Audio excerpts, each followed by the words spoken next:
All right, so this is the more operational experience side of the IPv6 deployment. Lee and I were trying to not overlap, even though our panelists could have easily, and we have one that overlaps.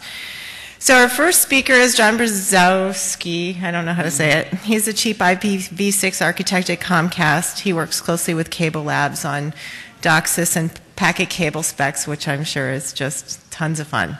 Anyway, come on, John.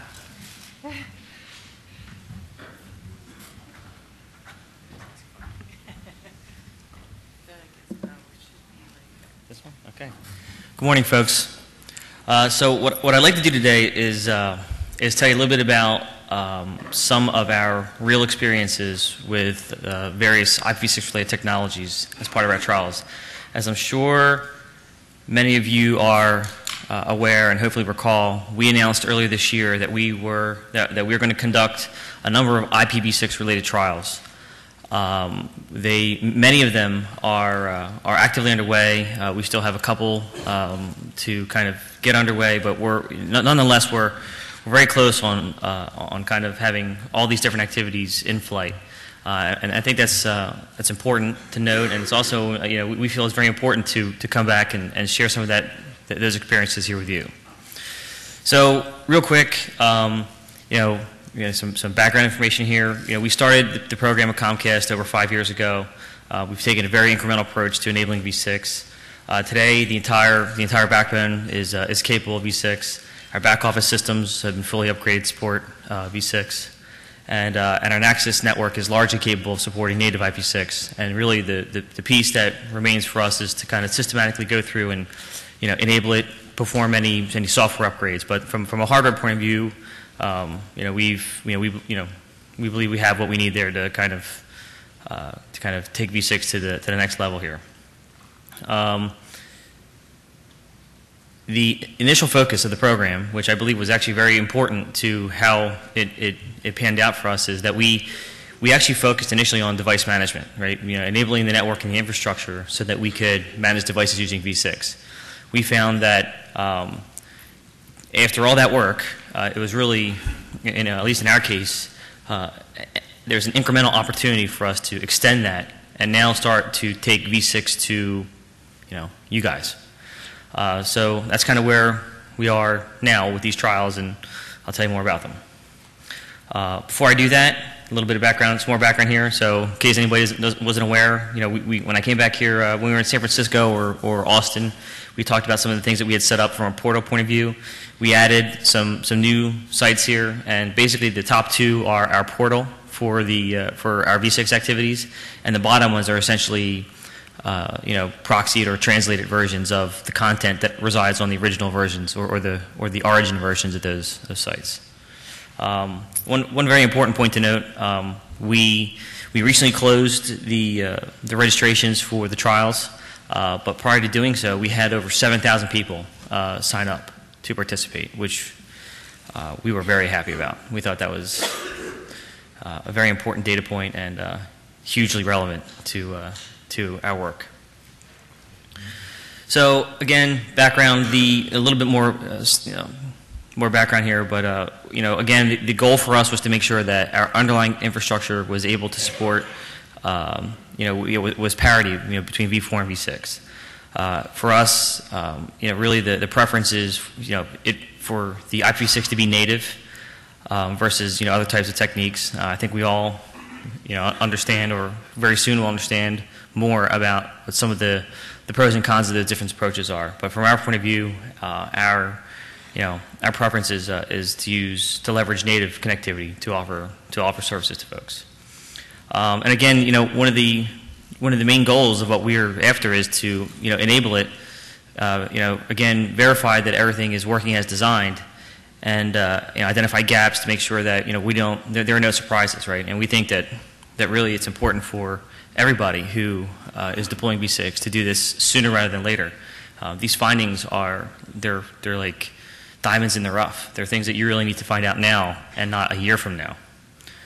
And of course, that extends into the home. The goal for us is to make sure that when we go into we extend services to folks, and we'll talk more about this later, that we understand what the impact in the subscriber domain is going to be, right? We have to make sure that our goal, one of the, guiding principles of the program at Comcast is to make sure that it is seamless, right? So our goal is to really actively try and, disrupt or break things. And what's going to go alongside with that is to make sure that, in addition to having the infrastructure ready and available, that we have content and services available over V6 as well. So I'll kind of switch gears a little bit, talk about some of our trials. 6-to-4 was something that we had added to our activities after our initial announcement. We had done some preparation work, in the early spring time frame. That led us to really pay a lot more attention to 6-to-4. I won't bore you with a lot of the details on what 6-to-4 is. I think most everybody in this room knows what it is, but essentially it is the encapsulation of IPv6 packets over IPv4. It's fairly well known, been around for a while. Often gets a bum rap for a variety of reasons. I've been guilty of offering it the bum rap itself on occasion as well. So the deal is for us is, we saw that there was this, enormous amount of opportunity here to really, leverage 6-to-4 to add to the things that we wanted to learn as it relates to IPv6. So, and that's evidenced by, some home routers that have it on by default and support it, many popular operating systems, et cetera, et cetera. The fact that it's on by default is actually really the key point here.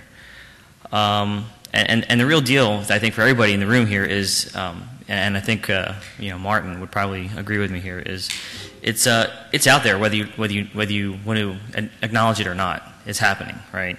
So you might want to think about actually doing something to handle that. We did, and I'll tell you a little bit about that.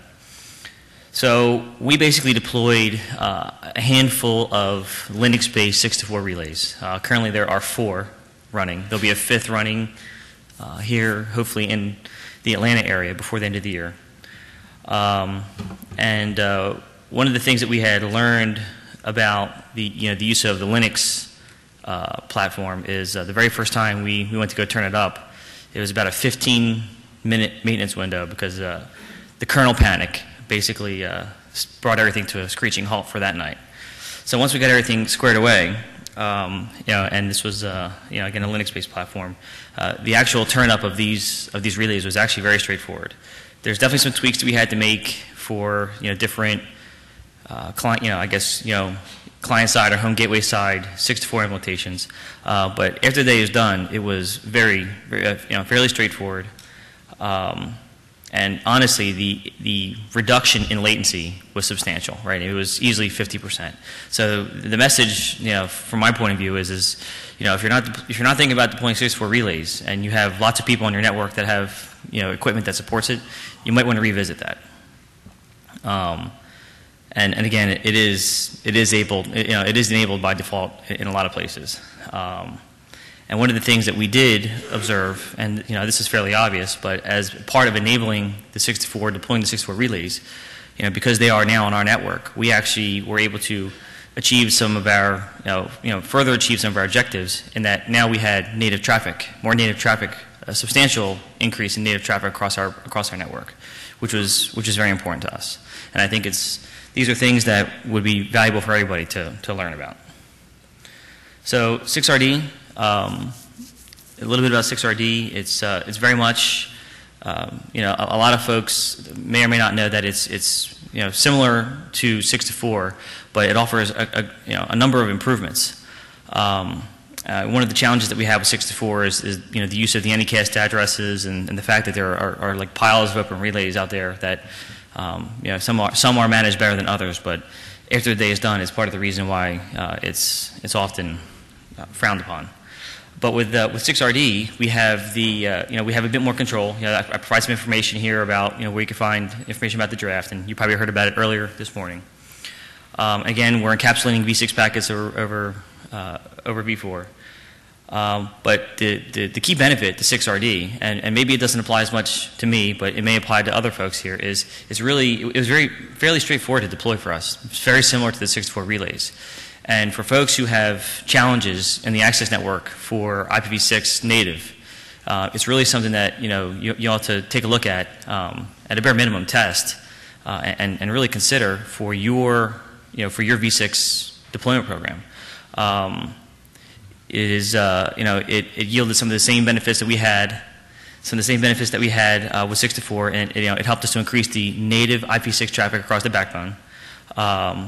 But one of the things that we did have to do is we had to really do a lot of work with the vendors and the open source community to create or have available to us the CEs, the pieces that reside in your house.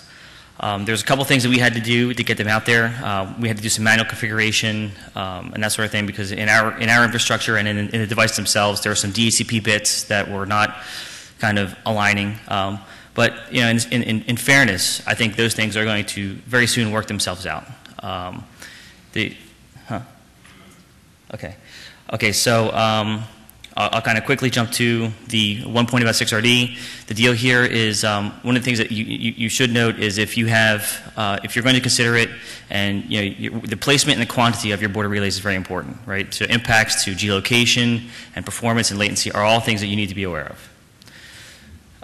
I'll kind of blow through this last slide because I'm running out of time. So last but not least, one of the things that we are actively working to deploy, and I was kind of hoping that I'd be able to share it here today, is our native IPv6 trial information. This is where you basically have IPv4 just like you have IPv6 today. One thing I will make a note of for you guys here is the vendor collaboration room is running exactly some of the components that we are using as part of our trials. So I'd encourage you to come and check it out. We can tell you more about it. The bottom line for us is we are actively planning and ready to execute on enabling the first batch of native dual stack subscribers, where we basically take v4, leave it as is, and we enable IPv6 prefix delegation into our trial users' homes. From a bit more technical point of view, at a bare minimum, what we'll offer you as part of these trials with native dual stack is there'll be a /128 allocated to the WAN interface, and as well, and minimally there'll be a /64 allocated to the LAN interface. That's not fixed, but it's where we're going to start with it. One of the biggest challenges that we have on this front is really orchestrating all the software upgrades and the configurations, which is in some cases business as usual, but because it is a bit on the bleeding edge here, we're taking a very incremental approach. So last but not least, before I get thrown off here and Cathy gets mad at me, one of the biggest things that we see still, where we have some gaps, is content, right? We have to make sure that everything that we do as part of enabling V6 to people, whether it's trial or in production, that content grows proportionally as it relates to that. So I was very happy to hear a lot of the news from folks, on the content side, and I think we need more of it. And at least I know from our point of view, we need to see that to make sure that we can continue to achieve the goals and objectives of our trials, and ultimately do what we need to do to take V6 to folks like yourself. So I'm going to wrap up now. Thank you very much.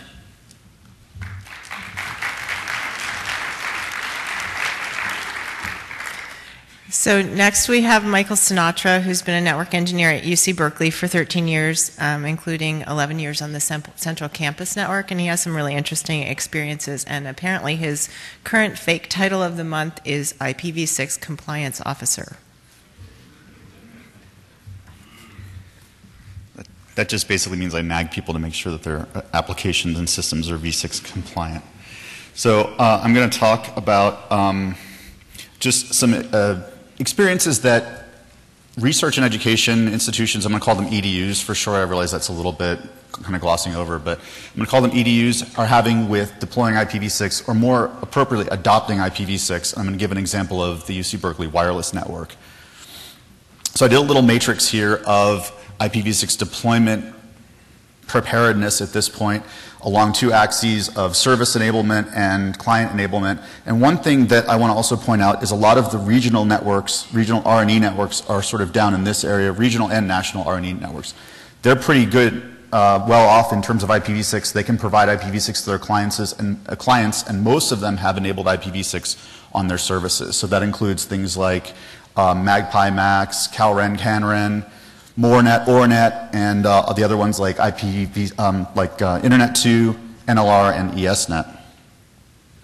So a lot of what we are moving for is sort of a native dual stack type configuration. That allows us to continue to use the IPv4 address space that we have and provide a more gradual transition to IPv6. We do have enough. Most American EDUs, as most people know, have enough IPv4 address space. We're not in big trouble with that. And we do want to adopt IPv6. We want to move forward with IPv6 for the reasons you see here. I'm going to divide the rest of the talk into two pieces. One piece is going to talk about our experiences in adopting IPv6 in a large-scale Wi-Fi wireless network, and then I'm going to talk a little bit about some of our experiences and maybe give a little bit of a bum rap to 6 to 4 a little bit here, just to help John in what he was talking about. So what we did in the past year is we abated an old captive portal system that was end of life and had some problems. It did not support IPv6, and we actually had a big problem with rogue RAs in IPv6 being announced in our captive portal system, even though it didn't support IPv6. So I'll talk about that in a minute. But what we did is we decided to roll our own captive portal system. We had this big problem with IPv4 address burn rate, because what was happening is people would come onto the network, they would associate with the wireless network, and they would get an IPv4 globally routable address even though they never used the network and they never authenticated to it. So there was no reason for them to have that address. They just happened to have a mobile device that had a wireless antenna and it happened to be turned on and it happened to get the address. So we wanted to get rid of that, and our solution was one-to-one NAT. Basically, you get an RFC 1918 address, and then once you authenticate, that gets bound to an IPv4 globally routable address. And based on some of the presentations this morning, you can see a little bit as to why we did that. It actually allowed us to reclaim a lot of address space, but didn't give us all of the problems that you heard about this morning with regard to shared addressing.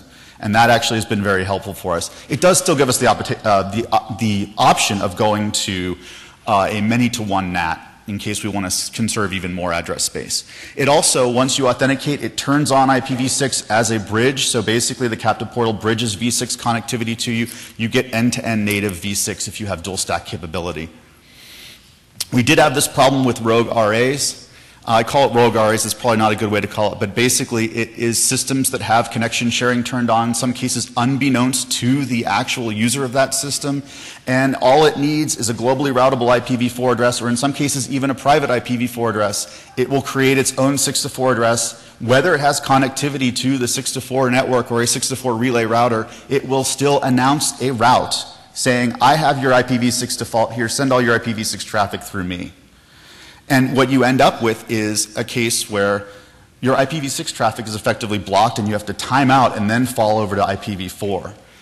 This happens a lot on wireless networks, in some cases even happens on conference networks. I'll let you read through this slide, but this is an example of me having to get up at Aaron 2 years ago and say, hey, somebody's breaking all of our IPv6 connectivity, please stop.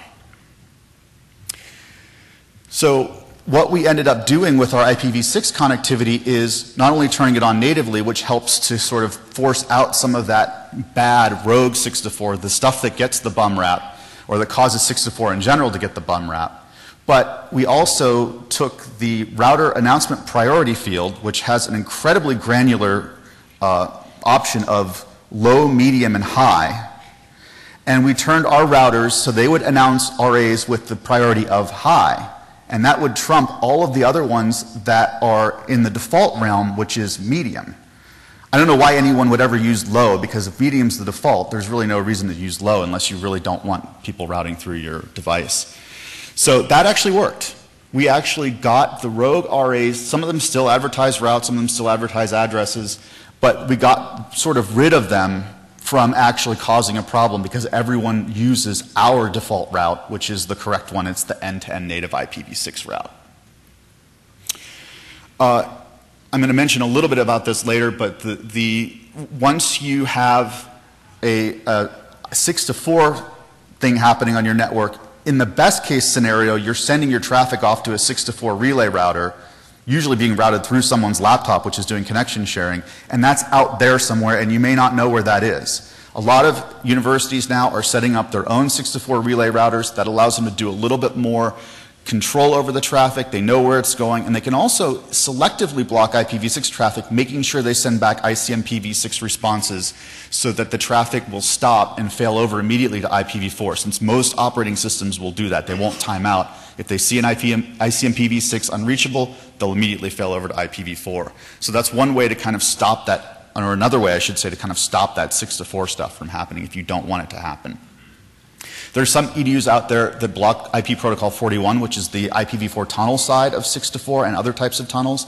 That's a bad idea because you're dropping traffic on the floor and you're giving no signaling back to the host that their traffic is being blocked on the floor, dropped on the floor, so they have to now time out and go back to IPv4, and that just makes a big mess for the client. I'll let you read through this slide. There's not really much to it other than this is sort of some of our experiences in running our own sort of 6-to-4 relays. Sometimes you've had universities which try to leak their routes to their offsite providers. Sometimes the offsite provider happens to be somebody big, like Comcast or someone else, and then you end up sucking in a lot more 6-to-4 traffic than you thought you were. So Comcast, of course, has been very nice in setting up their own 6-to-4 relays, and that's helped out a lot to give us, you know, a little bit more symmetry in the 6-to-4 traffic that we are actually sourcing. I'm not going to talk too much about this part. I'm going to try to get through it so we have time for questions. This is actually wrong. It should be broken APs, not broken RAs. And all I'll say about this is we did have a set of APs that had a very, very good implementation of RA guard. Now, a lot of us here at the EDU community, we'd like something like RA guard because if we have RAs that are maliciously out there, which we haven't yet had, they're all misconfigurations, but if we have rogue RA announcements that are maliciously coming in and they decide to set their route priority to high, that could actually start capturing some of our traffic. So what we like are access points that only, and switches that only allow RA announcements from a designated port, which is where the upstream router is. That's very similar to DHCP snooping. So it's basically DHCP snooping for RAs, and there's already an internet draft out about this. These particular devices were so robust in their RA guard capability that they actually blocked all IPv6 traffic from the client, and they allowed all IPv6 traffic from the router, so that just broke IPv6 connectivity for all the clients, but gave them nice, shiny, globally routable IPv6 addresses, which they would try to use. Some of us are also even putting up some Teredo relays. I thought this is going to be really not very interesting because you're not going to find much happening in Teredo, because Teredo is supposed to be used as an absolute last resort if there's no IPv4 connectivity out there.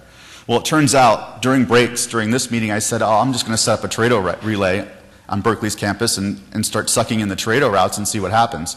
And I'm now seeing with our native wireless network that we've set up, I'm now seeing a lot of peer-to-peer, what looks like peer-to-peer traffic. I don't really know what it is, but I'm actually seeing a fair amount of traffic going through Teredo. So that's kind of interesting. That's not something I expected to happen. But it is interesting the kinds of things you learn about what's going on in your network when you have these relays that you set up, the 6-to-4 relays and the Teredo relays.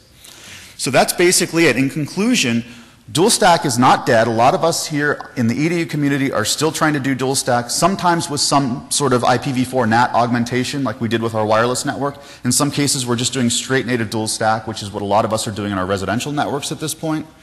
And Berkeley's hoping to do that. We have some management tools that we have to fix, but we'll get V6 in our residential network, I hope, this year. And for the most part, the transition mechanisms, we're actually trying to sort of keep those out. So 6-to-4 and Teredo, we're trying to get a handle on what's happening with them, trying to get some control over them, and trying to get them replaced with native dual stack. Thanks.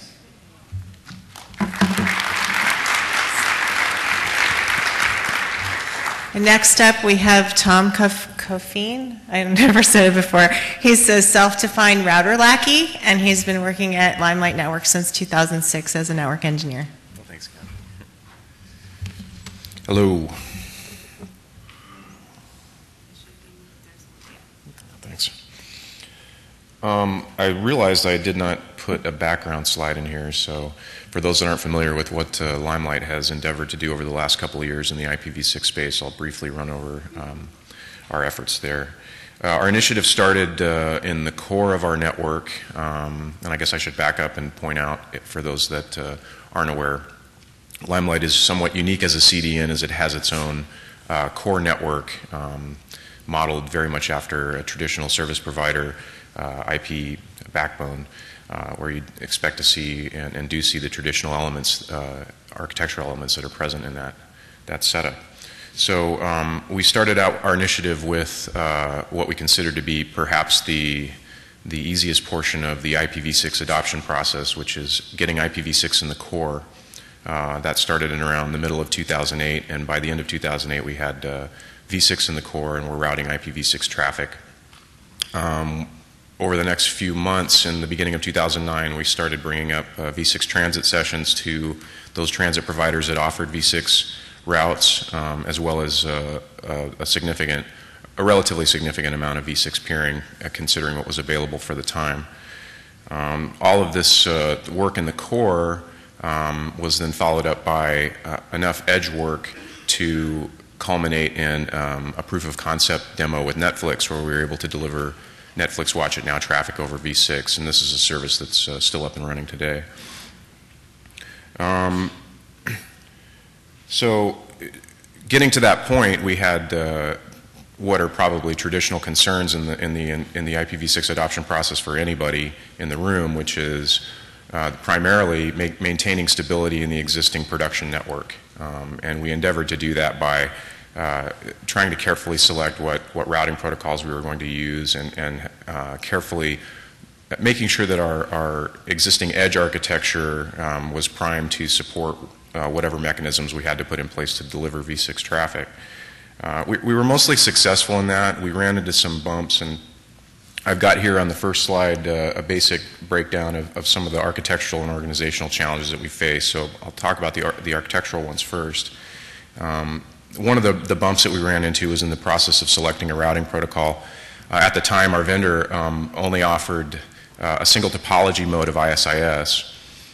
Because we were using ISIS in the IPv4 domain, there was a lot of interest and determination to make sure that we leveraged our knowledge and experience with ISIS in the V6 domain as well. So the trick there is that in single topology mode, there's a single SPF calculated for both V4 and V6. So in a V4 production network, you can definitely run into some turbulence if your addressing schemes aren't correct on interfaces and SPF recalculations occur. So we got off fairly easy. There were a couple of events where there was some turbulence on the network as a result of that, and now the vendor has finally caught up to providing dual topology mode ISIS, which it leaves one, and for myself, it's kind of like, well, thanks, I could have used that 2 years ago, but now that we're already completely integrated into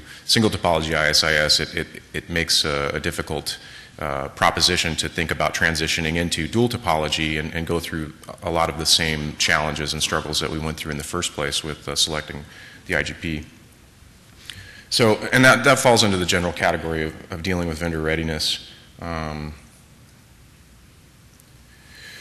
So one thing that we continue to run into issues with vendor readiness on the network side and on the core side. One issue in particular that may be of interest to some folks is line cards that have CAM space for both IPv4 and IPv6 space, IPv4 and IPv6 routes. We've run into an instance where we have CAM space divided up to give us 384K V4 routes and 128K V6 routes for a total of 512K routes in the CAM. And that's obviously problematic from a core service provider network standpoint. If you're routing V4 traffic and you've got the table the V4 table which currently sits at around 330K routes approximately, and you realize that you've only got headroom of about 50K more routes on the V4 side, and then add to that you've got V6 prefix CAM allocation for 128K V6 routes, which seems quite like overkill if we do V6 correctly and leverage the aggregation promise that it offers. So that's something that we're, just an example of an issue that, we continue to face even as we go forward with, with our vendor of choice. Where we're trying to get to, let me jump ahead here. There are organizational challenges as well, and I'll briefly go over some of the ones that we faced internally. And these are not unique. I'm sure a lot of folks here who are dealing with the IPv6 adoption challenge have run into some of the same issues. We're lucky at Limelight. We're very forward-leaning. We have to be in the CDN space. It's very focused on evolution and adapting to the emerging internet environment to deliver services and to make money off delivering those services. So management buy-off was never really the problem. I mean, I think we had a commitment from the highest levels of the organization very early that we would do V6 and we would lead in that space. But what we find out is that management buy-off and allocation of resources are not necessarily the same thing. And I know that every organization struggles with this. It's you only have so many hours in the day and so many personnel to tackle initiatives. And so part of the issue is that what we're all witnessing in terms of the lack of content available in V6 by virtue of some of the technical challenges that we face makes it difficult to make a business case that would then align resources in the organization to deploy V6 in a much more rapid way. So that continues to be a challenge, and that's something that I'm sure that we'll continue to see as a challenge. So for us, it's really about internally in our organization getting IPv6, having folks in the organization who are IPv6 evangelists and getting them to carry the message to the various parts of the organization that this challenge is not going to go away. You can't ignore, the fact that we're going to have turbulence in delivering V4 services based on address exhaustion. And what we're after at Limelight is quite simply just parity between everything that we offer in the V4 space and being able to make sure that functions in a V6 environment, a V6, V4 environment with something like carrier grade NAT in the middle or any combination thereof. So, okay. And then finally, as part of that, it really what I'd like to accomplish this year organizationally at Limelight is to really pin down where the demand is and isn't from customers. I know a lot of customers know that they should care about V6. They've been told that, they've read it, they've heard it apocryphally, but they may not necessarily be feeling the pain yet of not being able to deliver V6 traffic. In fact, we're pretty much sure that they're not. And when we do get inquiries, we definitely try to lead that dance with customers and make them aware of the emerging challenges that are coming from V4 exhaustion if they're not already aware of them.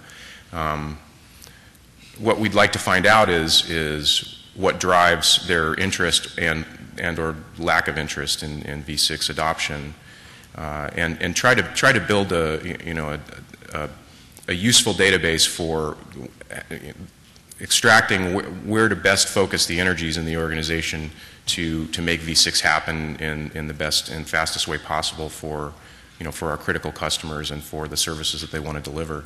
So that continues to be a challenge, and I'm sure it's something that we'll continue to work on this year.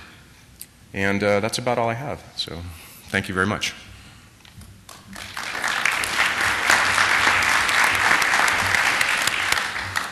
Next up, we have Lorenzo Colitti from networking at Google. He got to write his master's thesis on IPv6 and IPv4 tunnel discovery in the internet. Sounds pretty exciting.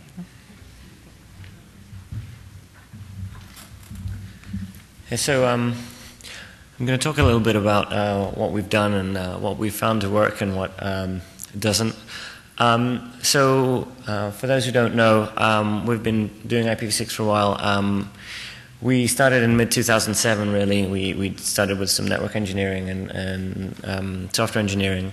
And in about a year and a half, we brought V6 to most of our major services, and they're available in the Google over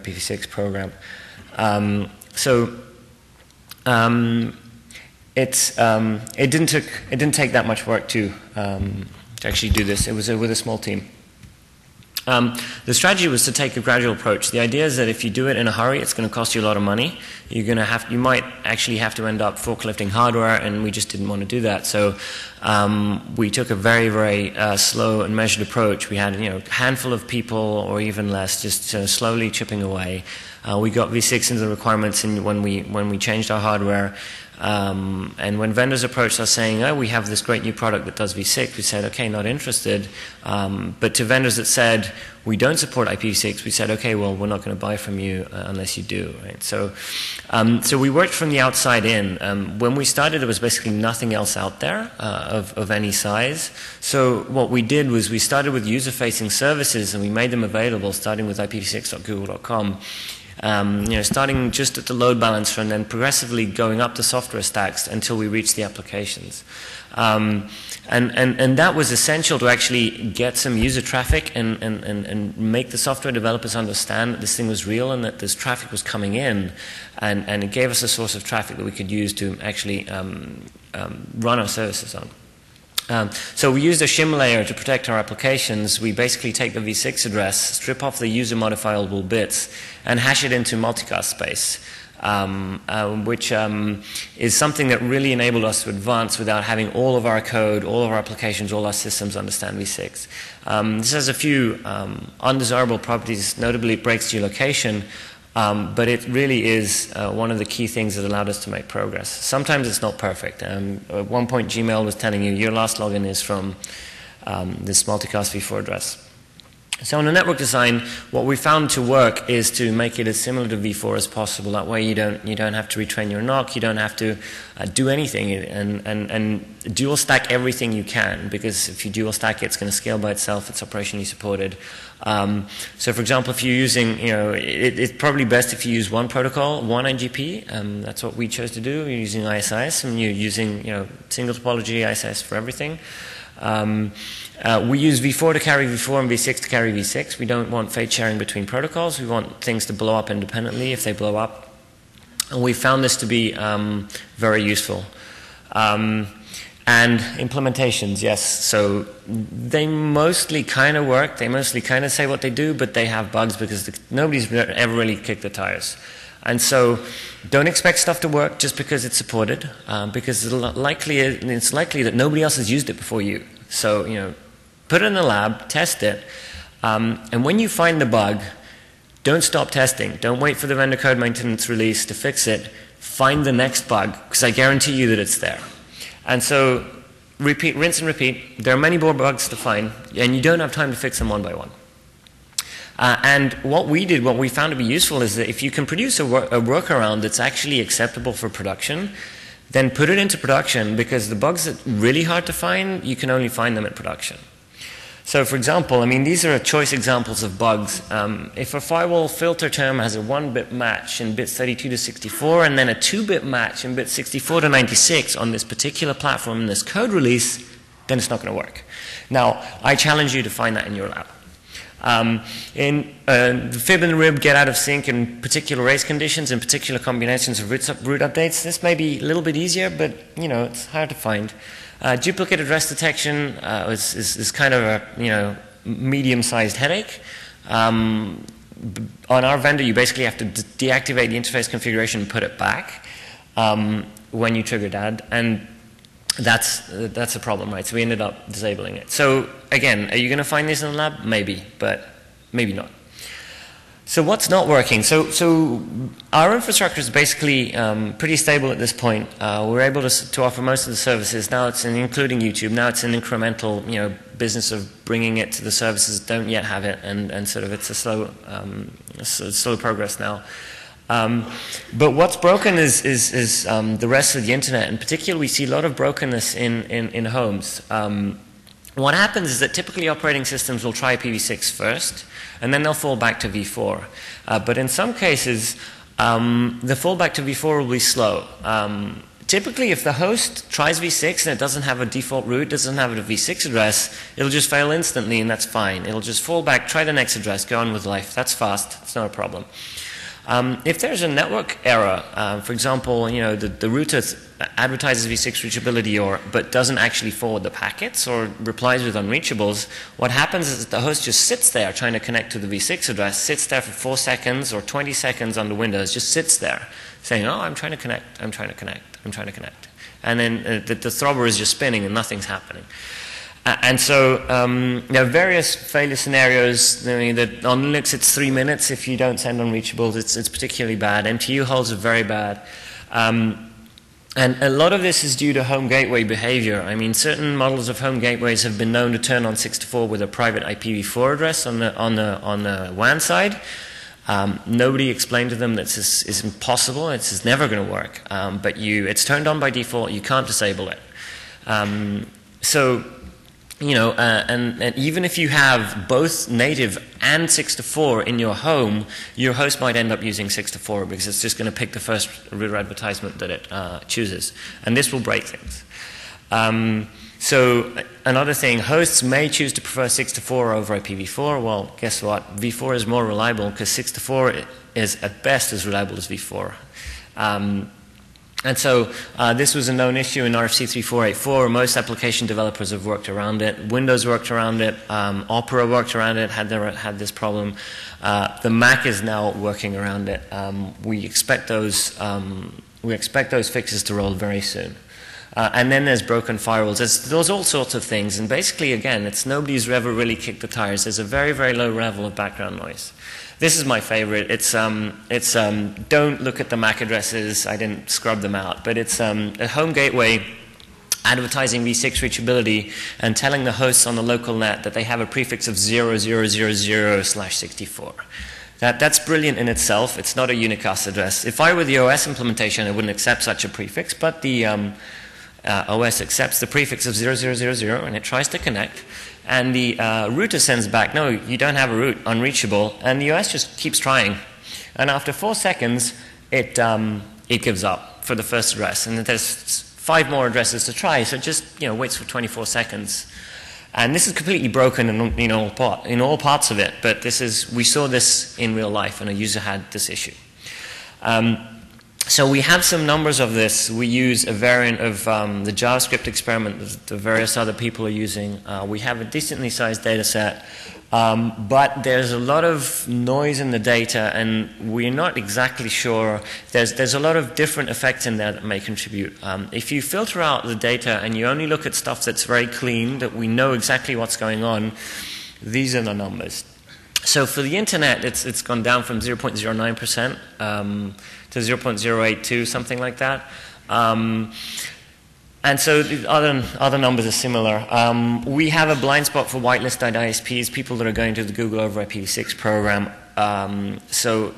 For them, if they have broken v6, they can't reach us, and therefore we can't measure that. We plan to fix this by putting measurements on a host that's not part of the Google over IPv6 program, a host without a v6 address on other networks, so we can actually measure that as well.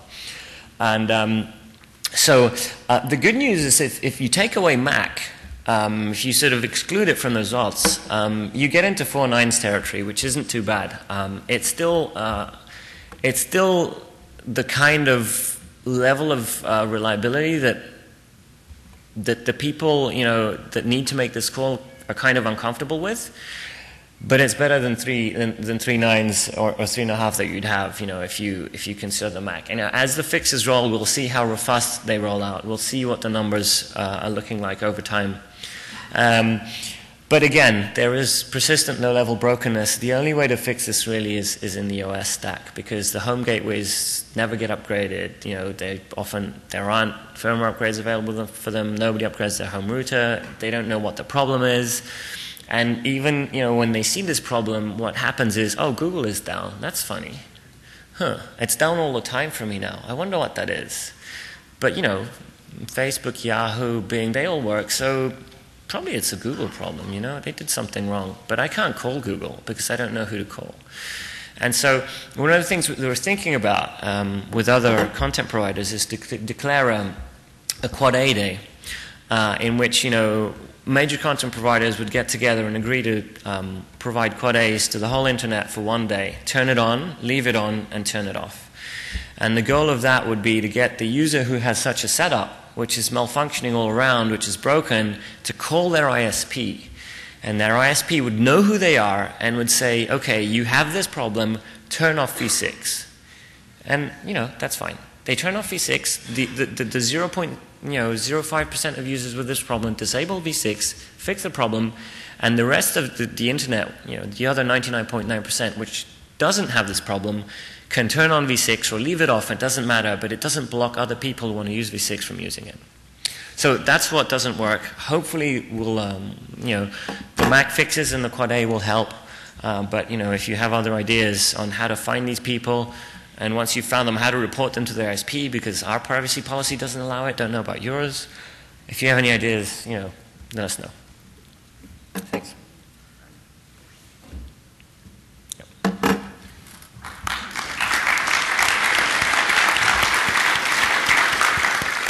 Okay, now we're going to switch gears ever so slightly, and Jason's going to come back up. There's an internet draft that he and some other folks wrote that I thought was particularly applicable to this community and address space, so I wanted to have him present it. So here's Jason from Cox Communications again. Thanks.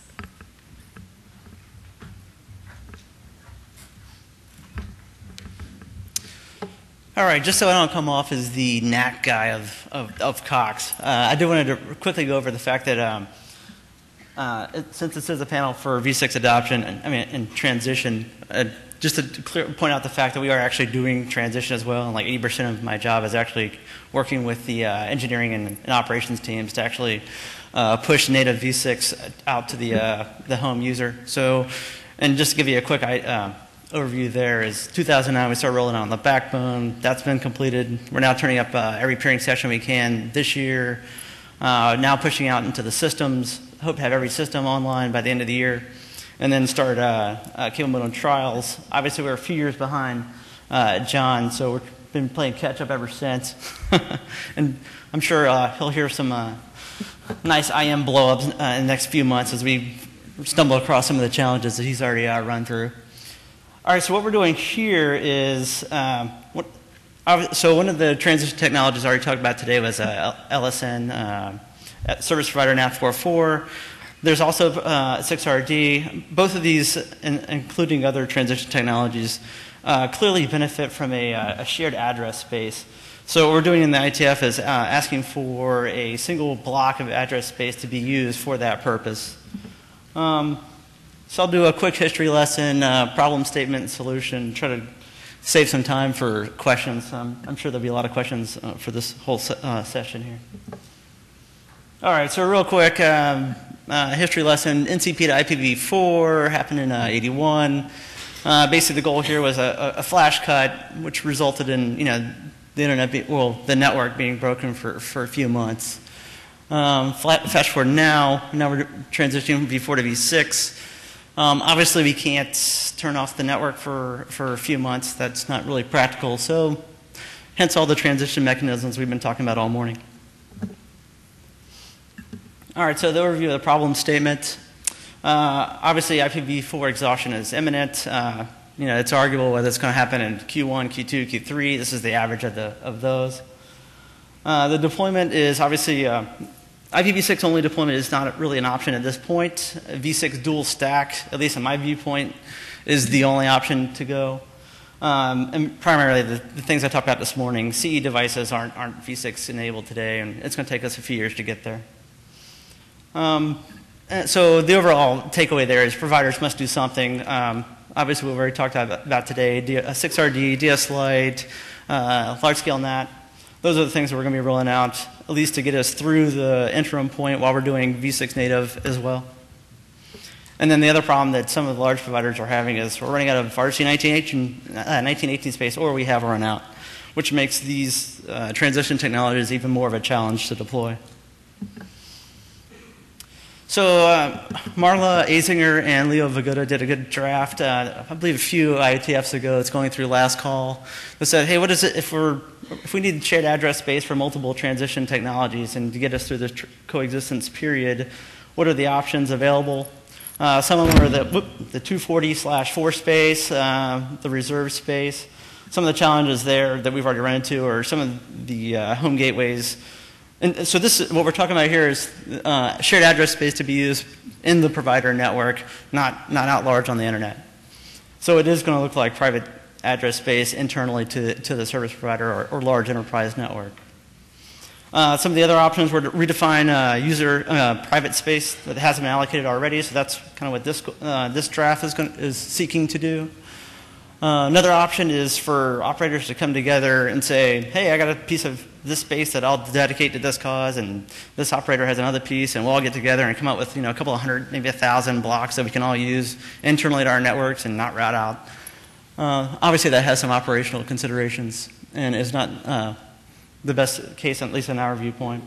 And the other option is just do nothing and squat on space, which is another option that is being talked about in some networks. So the recommended use is basically the least crappy of all these approaches. Is basically to just go ahead and take part of the address space that's out there that isn't allocated today and dedicate it for coexistence transition technology usage. Benefits, a couple of them are it's the most predictable outcome. We don't have to run through a lot of the operational challenges we'd have to with the others.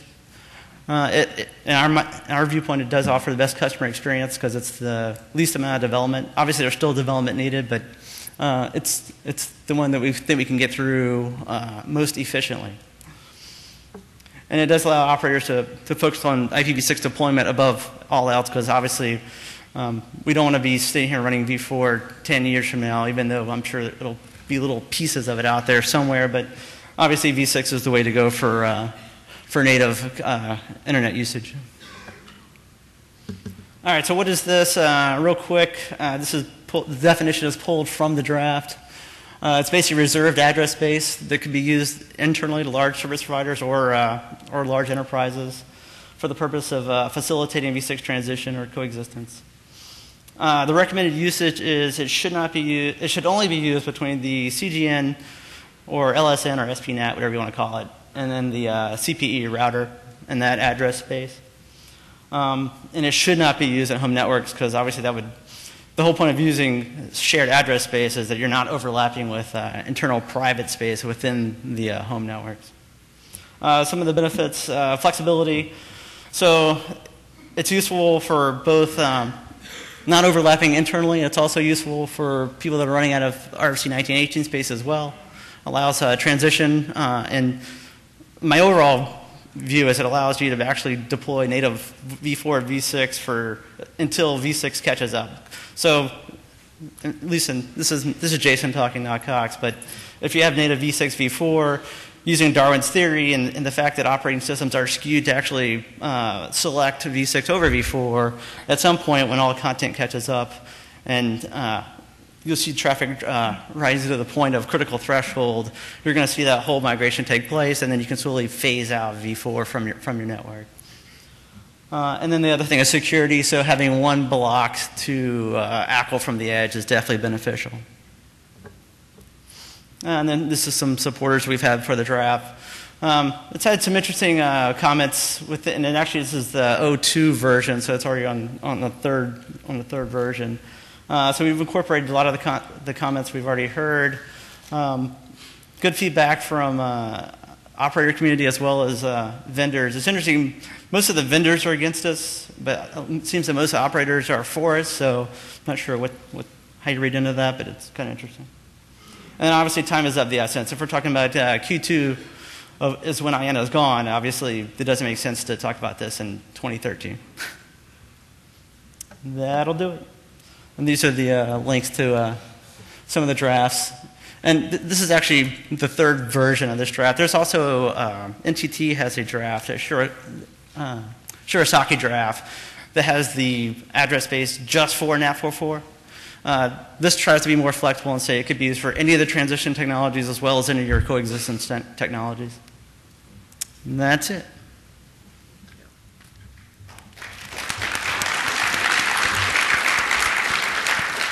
So we have 5 minutes. So does anyone have any questions? I've been told then we get the big hook. Go ahead. Hooked. Hey guys, Marty Hannigan from Akamai. A little scratchy. I got some allergies today, but Two things. I think that with respect to content networks catching up, I think you just actually don't know where we are. We're kind of in lockstep, whether you know it or not. We're going to talk more about that as the months progress, and I think you'll see some thought leadership come from us with respect to V6 transition. Second, with the customer perception that customers don't want it, they don't need it. I think that, so over the past few weeks, I live in Cambridge, and I go to Harvard Square a lot. I like it around there. And every now and then I'll just kind of walk up to someone and say, "Are you ready for IPv6?" And they go, "What the hell are you talking about?" Okay. So I think that from the cable and end user network perspective that it's supposed to be transparent to the users. And from the content perspective, I think it's supposed to be transparent to the users. I don't think that unless we break it, you'll hear a lot from customers and end users. So I'm not waiting around for customers to ask me for it. We'll be ready. They'll be able to use it. The big thing with moving to V6, and this is a personal opinion, and I think it's probably an industry perspective as well, is that it has to be as good as V4. We cannot break the internet. We cannot make the service worse. We have to make it equal or better. I'm hoping that it's going to be better. Okay, we only have 5 minutes okay, for hold on. questions, so. I'm not done. We're a big, important part of the industry. If you look in the routing table, you'll see that we have lots of V6 space out there. And if I haven't already contacted you or you haven't contacted me with respect to dual stacking every single connection that we have, see me after the meeting. Thank you. Thanks, Marty. Suzanne? Suzanne Wolf, ISC. I'm looking around and I see mostly big folks on the panels we've done this morning. I just want to reinforce the point that this is stuff that the little guys and the medium-sized guys need to care about also. Sort of you guys need to be looking at this if you want your network to continue to grow. And there's lots of experience beginning to be out there. There's lots of technology. Obligatory plug, ISC does open source implementations of some of these things. We've done a dual stack Lite. Check that out. We're doing DNS 6.4. There are other open source implementations that don't cost you anything to try out. Go kick the tires. Talk to Lorenzo and Marty and everybody else. But this is not just something that worries the big guys. That's exactly the point of these panels. Thanks, Suzanne. Front mic. Who are you? I'm nobody. I'm Scott Shepard, who asks silly questions.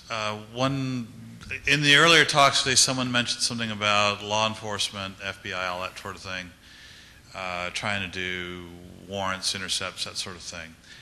And you're saying you have to report decent timestamps, date, time, source port information.